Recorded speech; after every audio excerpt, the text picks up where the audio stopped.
Hi everyone! In today's tutorial, you'll learn how to cancel your Netflix membership directly from your mobile device. So, let's dive in. First, open the Netflix app and select your profile. Then tap on the My Netflix option at the bottom right. Next, tap the menu icon in the top right corner and select Account.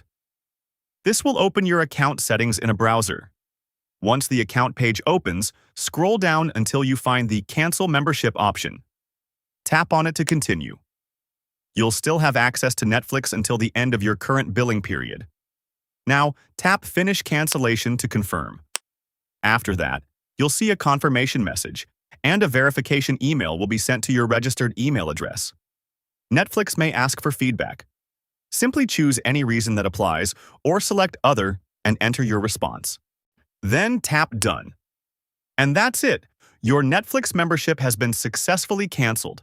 If you found this video helpful, don't forget to like and subscribe for more simple tech tutorials.